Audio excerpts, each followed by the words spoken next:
بسم اللہ الرحمن الرحیم۔ میاں بیوی کے تعلق کو،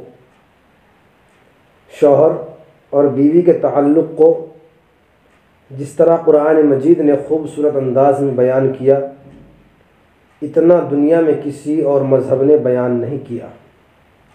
چنانچہ قرآن مجید میں ارشاد فرمایا، ہن لباس لکم وانتم لباس لہن، وہ تمہارا لباس ہیں اور تم ان کا لباس ہو۔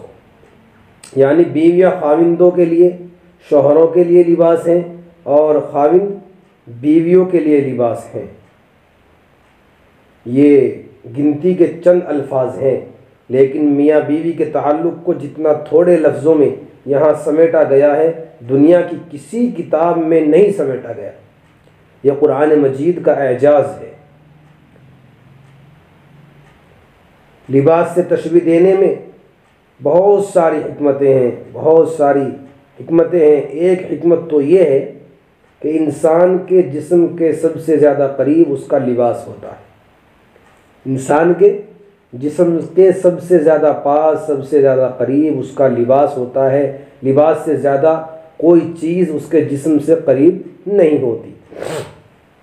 تو لباس اس لیے کہا کہ بیوی یہ سمجھے کہ اب میری ذات کے سب سے زیادہ قریب اگر دنیا میں کوئی ہستی ہے، اگر دنیا میں کوئی شخص ہے، اگر دنیا میں کوئی انسان ہے تو وہ میرا خاوند ہے، میرا شوہر ہے۔ اور خاوند یہ سمجھے، شوہر یہ سمجھے کہ اگر میری ذات کے سب سے زیادہ قریب کوئی ہستی ہے، میری ذات کے سب سے زیادہ قریب کوئی چیز ہے اور میرے جسم کے سب سے زیادہ قریب کوئی چیز ہے تو وہ میری بیوی ہے۔ اس کو کہتے ہیں یک جان، یعنی کہ ایک جسم، یعنی کہ جسم تو دو ہیں لیکن جان ان کی ایک ہوتی ہے۔ ایک حکمت یہ ہے۔ دوسری حکمت یہ بتائی کہ لباس کے ذریعے سے انسان کے عیب چھپ جاتے ہیں۔ لباس کے ذریعے سے انسان کے عیب چھپ جاتے ہیں۔ کوئی بھی آدمی بے لباس لوگوں کے سامنے نہیں آنا چاہتا، حتیٰ کہ مرد کو بھی اگر کوئی کہے کہ میں تجھے لوگوں کے سامنے بے لباس کر دوں گا تو مرد کو اتنی حیا آتی ہے کہ اس کا جی چاہتا ہے کہ میں زمین کھل جائے اور میں زمین کے اندر اتر جاؤں۔ تو مرد اگر اس طرح بے لباس دوسروں کے سامنے ہونا پسند نہیں کرتا تو عورت میں تو اللہ تعالیٰ نے اور بھی زیادہ حیا اور شرم رکھی ہے۔ تو اس سے معلوم ہوا کہ لباس سے انسان کے عیب چھپتے ہیں، لہٰذا بیوی کے ذریعے سے خاوند کے عیب چھپ جاتے ہیں۔ جب میاں بیوی کو قرآن کے اندر ایک دوسرے کا لباس کہا گیا تو اس سے یہ سمجھ میں آتا ہے کہ بیوی کے ذریعے شوہر کے عیب چھپتے ہیں اور خاوند کے ذریعے، شوہر کے ذریعے بیوی کے عیب چھپ جاتے ہیں۔ اور انسان غور کرے کہ اگر شادی نہ ہوتی تو اس کی کیسی کیسی کوتاہیاں لوگوں کے سامنے آ جائیں، وہ کیسی کیسی غلطیوں کا مرتکب ہو بیٹھے۔ اب اس لذت سے بچانے کے لیے اللہ تعالیٰ نے یہ ازدواجی زندگی کا راستہ دیا ہے۔ اللہ پاک نے یہ میاں بیوی کا اور نکاح کا جو طریقہ ہے، اللہ پاک نے یہ طریقہ بتایا ہے اور یہ طریقہ ہمیں سمجھایا ہے کہ حرام کاموں کے پیچھے پڑنے کی بجائے تم حلال طریقے سے اپنی زندگی گزارو۔ تیسرے، یہ بھی اس کی حکمت ہے اور اس کے یہ بھی ایک معنی ہے کہ لباس سے انسان کی خوبصورتی میں اضافہ ہو جاتا ہے۔ لباس سے، کپڑوں سے انسان کی خوبصورتی میں اضافہ ہو جاتا ہے۔ اسی لیے عورت جب اچھے کپڑے پہنتی ہے تو وہ سمجھتی ہے کہ میری شخصیت میں زیادہ خوبصورتی آ جاتی ہے۔ جب عورت اچھے کپڑے پہنتی ہے اور نئے کپڑے پہنتی ہے تو اس کا ذہن یہ کام کرتا ہے اور ظاہراً بھی یہ بات سمجھ میں آتی ہے کہ اس کی خوبصورتی بڑھ جاتی ہے۔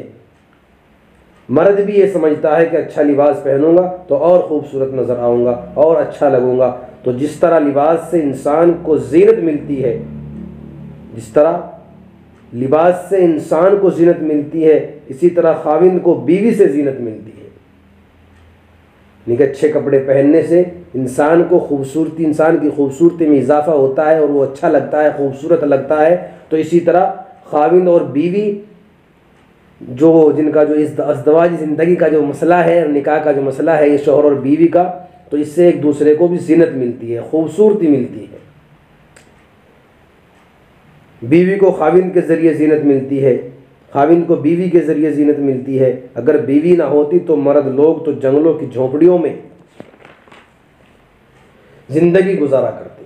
یہ محلات بنانے اور گھر کے اندر آرام اور آشائش کی ہر چیز کا ہونا، ہر طرح کی ناز و نعمت کا ہونا، ہر طرح کی فیسلٹی ہونا، یہ مرد کو عورت کے سبب ملی ہے۔ عورت کی وجہ سے یہ فیسلٹی مرد اپنے گھر میں تیار کرتا ہے۔ چنانچہ ہم نے دیکھا ہے کہ مرد جہاں اکیلا رہتا ہے، مرد حضرات جہاں اکیلے رہتے ہیں، وہاں وہ بیچارے کپڑے دھو کر ان پر استری کرنا بھی ان کے لیے پریشانی کی بات بن جاتا ہے، ایک ان کے لیے بڑا مسئلہ بن جاتا ہے۔ کپڑے دھو کر وہ پریس کرنے کے لیے ترستے ہیں، میلے کچیلے کپڑے پہنے پھرتے ہیں۔